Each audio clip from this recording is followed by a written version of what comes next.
Okay, it's a great pleasure to have you here with us today, Melchor Cayabyab.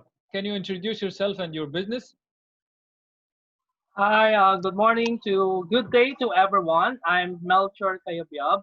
Right now, I am a secondary high school teacher here in one of the towns in the Philippines. And on weekends, I also work as a part-time graduate school faculty in a university in the Gupan City, Philippines. And on a part-time basis, I do also accept editing tasks, and I'm connected with journal publication. Yeah, that's very interesting. Let's explore your career, your job. So, the first question, what are the primary things you do as a teacher? Well, primarily, my I devote my time planning lessons and then teaching students. That's 60% of my time, and then the rest of my responsibilities would fall on conducting research and then establishing linkages with partner industries, and partner schools. So it revolves around three major functions: instruction, research, and extension. Yeah, okay. So, the next question, how do you make sure you balance your duties along instruction, research, and extension? Time management is very important, and you get to know your priorities. And first and foremost, you also have to consider why you are in the school in the first place. So you're going to devote much of your time preparing lessons, assessing students, and then attending auxiliary services in the school, like being advisor of student clubs.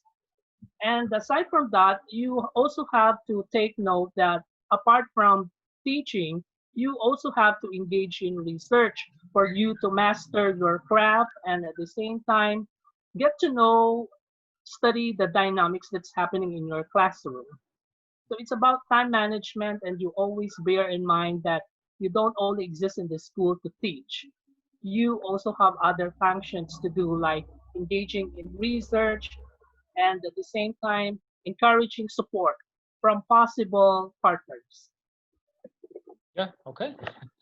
So many responsibilities. I see. Okay, so the next question, what professional development activities do you engage in outside of school? Well, a lot. One of which is joining professional organization. It's through joining professional organization that you establish networks, okay, and you meet people from other institutions, and you can collaborate with them. You try to broaden up your horizons by attending professional meetings. This one, and another two is trying to engage in publication, either as a contributor or as an editor of referred journals. Number two, and number three is you can tie up with government as well as non-government organizations to sponsor projects and activities that will improve the delivery of teaching, especially among marginalized students. Mhm. Okay. The next question, how do you keep yourself still in demand amidst stiff competition? You should keep on learning. They say once you choose teaching as your profession, you have to accept that you will learn from the moment you were hired until the rest of your life, until your retirement. So just keep on learning, updating yourselves, and nowadays, of course, you are being judged at how you are productive when it comes to publishing your studies. So publication is very important. Aside from you Go ahead. aside from trying your best to be effective in teaching, well, you have to make sure that you are visible when it comes to research productivity. That's it. And it's only through publication, it's through sharing your research that you maintain your status, you maintain your quote unquote marketability in the realm of teaching. Yeah, okay. Okay, the next question. What adjustments do you do to make your students like the subject you teach? There's a huge adjustment. Day in and day out, adjustment is necessary just so you can get the interest of your students. And once you face the class, you make sure that you have to put yourself on their shoes and you change your personality. You change, sometimes you are willing to give up to the things that you used to believe and in that way, you reach out to your students and you deal with them in a way that matches their interests. So big adjustment specifically on what on the things that they are interested in. You also have to embrace their culture. That's it. Okay. Okay, the next question. How do you cope up with the sudden shift in the way teaching should be done now? Woo. So of course, it's having positive mindset. It's looking on the positive side despite the pandemic. The pandemic is there, and as human beings, we need to adjust and we accept, and we're also trying our best to address the pandemic, but we can just stop and then as if it's the end of the world. So the first thing that we have to do is of course change in mindset, and specifically this one trying out new technology. And a lot of teachers here in the Philippines are from the old curriculum, and maybe they don't have much exposure to technology. So, by way of training, by way of capacitating ourselves, and even to our fellow teachers, helping them, that's the first step that we can really respond to the challenges of this situation. Number two is eliciting or soliciting help from parents. No, without the parents, these students can have um, can have effective study setup. So the parents need to monitor them. So coping in the sense that we need to be positive. We need to collaborate with parents, community leaders, local officials. So those are the two things that so far we've been doing in order to still be of service to the students here in our country. Yeah, okay. So the next question, does teaching address your real you, Melchor? Yeah, you don't choose a career in which you are not passionate. Since child, I knew that I really would like to teach. And when I was still a child, I remember that I would ask my playmates to do some role playing, and then I would act as their teacher. After 20 years, and here I am right now. I am teaching, and I've been with the profession for almost 20 years.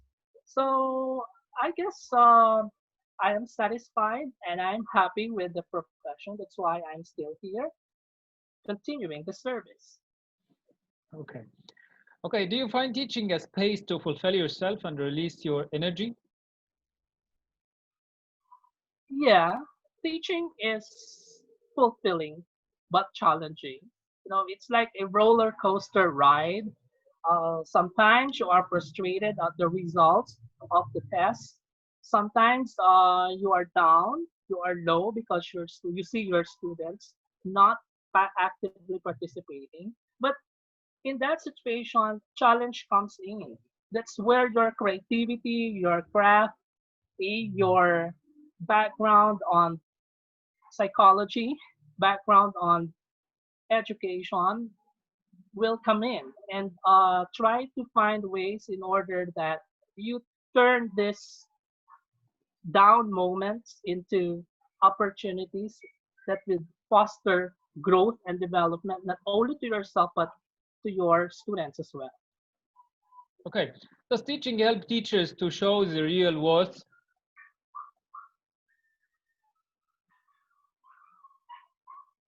Come again? Does teaching help teachers to show the real value, the real worth to the world?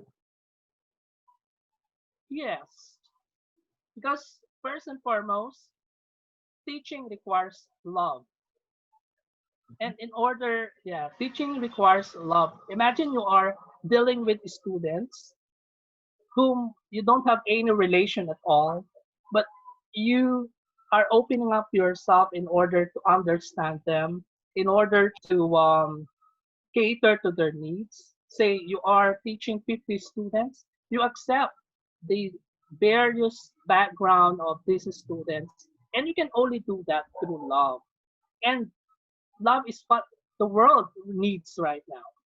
So I guess teaching teaching through teaching you bring out what what the world really need is as of this moment. Okay. Next question. Does the society hold teachers in the position where they should be? Well, it's that question is quite controversial, but I would just answer that based on my experience. Not much. We all know that teachers are still marginalized in the society, in the sense that, especially here in the Philippines, the salary of teachers here doesn't is not at par with other jobs, and through, and teachers, when they are implicated, they don't have much support when it comes to legal support. So when their personality, or when they are being bombarded with complaints, so teachers sometimes they become helpless. They don't see, they don't receive much legal support from the government. Okay. Do you think teachers should have a say in legislating the rules governing the education process? Absolutely. Teachers are the frontliners. They deal with the students on a daily basis. Therefore, their inputs, their observations, and their perceptions should be taken into consideration by people in charge of crafting educational laws, including the top managers, the people who are responsible in making policies. Otherwise, if it's top down, meaning the policy just came out of the thinking of the people at the top organization, then once it gets implemented, then it becomes irrelevant in the field, and it's not open for acceptance. So I guess teachers should be consulted. Teachers should Teachers' views should also be considered when crafting laws that in the first place affect them. Yeah, okay. Do you act on all the decisions passed to you from your managers and supervisors? It's a co-shared decision making process. Well, there's nothing absolute. You decide, especially when you are connected with an organization that really observes the hierarchy in the bureaucracy. It's necessary that consultation is sought from higher ups. So, technically speaking, teachers don't decide absolutely on the things that they want to implement in their classrooms. It's 50-50, and it's a result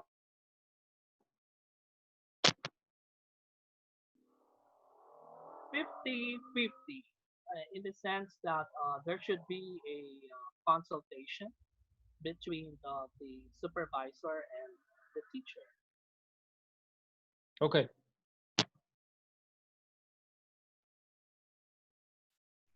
Do you think the volume of educational laws is logical? Well, it's logical because it passes through, it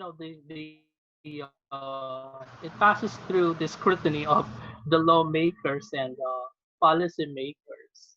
It's logical, but sometimes it's impractical. Laws can be logical but impractical or irrelevant. Well, because the teaching situations vary, and what is effective in one teaching context may be totally different from another context. Oh, when legislators came up with a law, then maybe they only had a specific context in mind. They right, and they forget that, especially here in the Philippines, it's an archipelagic country, and there are hundreds, there are several ethnic groups here in the Philippines. So, what may be true, what may be effective in Manila, which is the main city of the Philippines, may not be effective in coastal regions, may not be effective in the school that is situated on top of the mountain. Therefore, it is logical, depends on how it is seen, how it is implemented, how it is turned into action by the people in the field. So it's logical, yes, because it passed through the scrutiny, it passed through several stages before its approval.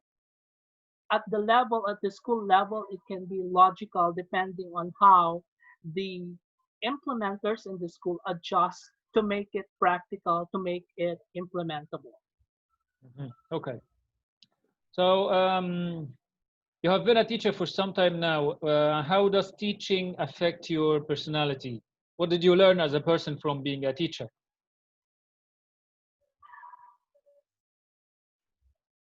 Well, you have to switch your personality from time to time, depending on the kind of learners you are dealing with.